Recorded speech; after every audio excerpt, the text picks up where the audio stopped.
Vous savez, je parle ici pour que ceux qui penseraient que le salut serait définitif, donc qui bec et ongle défendent qu'on est sauvé une fois pour toutes. Dieu ne force personne à être sauvé. Il ne faut pas croire que on va être sauvé et après on va se vautrer dans la boue, quoi.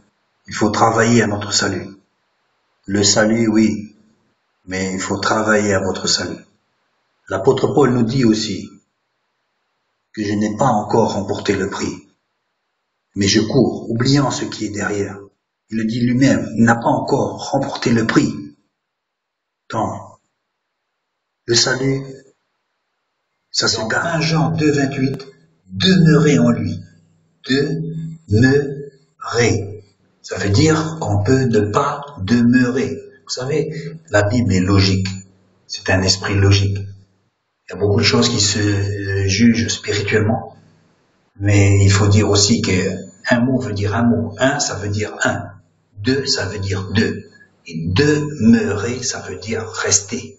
Demeurer. On va pas pinailler, finasser sur des mots en disant que berger, c'est pas pasteur. Non. Demeurer en lui. Afin d'avoir de l'assurance lors de son avènement et de ne pas avoir honte. Il est évident que si on a de la honte, on ne pourra pas rentrer dans le paradis. Vous pensez qu'on arriverait dans cet endroit de festin et de noces avec le visage courbé, rouge de honte? Non, il faut. Non. L'apôtre Paul, à la fin de sa vie, pourra dire, mais à la fin de sa vie, désormais, la couronne m'est réservée. Il le savait. J'ai fini le combat, j'ai fini ma tâche. À ce moment-là, il pouvait le dire. À ce moment-là seulement. Philippiens 3,14 est vraiment explicite à ce sujet-là. Ce n'est pas que j'ai déjà remporté le prix. C'est bien clair. Alors maintenant, on me dit, oui,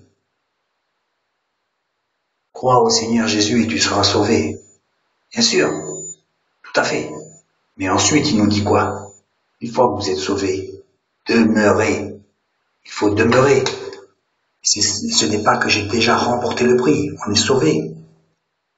Mais si le juste se rétracte au dernier moment, ou qu'importe, 10 ans avant, ou n'importe, le jour de sa mort ou quoi que ce soit, ou le jour de l'avènement, il sera trouvé impur. Et rien d'impur ne pourra se rentrer dans le royaume de Dieu.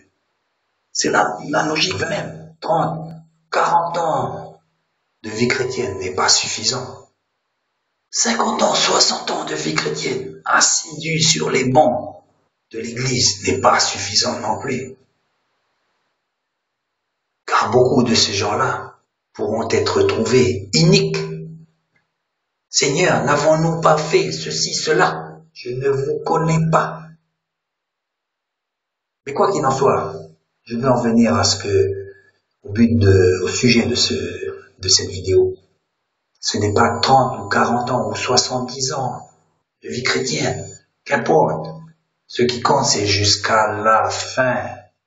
Vous pouvez rester 70 ans. Et la 71e année, vous relâchez. Et vous relâchez le jour de votre mort. Et à ce moment-là, je ne peux jurer de rien. Je ne dis pas ceci, cela, mais voyez, il a bien dit le Seigneur, jusqu'à la fin. Je ne vais pas chercher un dictionnaire pour vous faire voir que ça vient du grec, la fin, La fin, on comprend très bien. Vous savez, ce sont les enfants qui comprennent les choses bien souvent. Parce que des petits détails comme ça, on va chercher le dictionnaire. Bien souvent, je l'ai dit à une sœur aussi. On n'est pas sauvé avec un dictionnaire. J'en finirai maintenant avec un dernier verset que tout le monde connaît, mais apparemment, j'ai pas encore compris. Je sais pas s'il faut regarder le dictionnaire pendant 5-6 ans. Je vais vous dire ce verset qui est très clair. La grande révélation. Ouais. 2 points, ouvrez les guillemets. Celui qui persévérera jusqu'à la fin sera sauvé. Ça veut bien dire ce que ça veut dire. Ça veut dire, à contrario, que celui qui ne persévérera pas jusqu'à la fin, automatiquement ne sera pas sauvé. Maintenant, vous pouvez même lire le dictionnaire à l'envers et chercher encore 10 ans de plus. Ça ne va pas changer le schmilblick. Il faut persévérer jusqu'à là. Je vous laisse finir la phrase.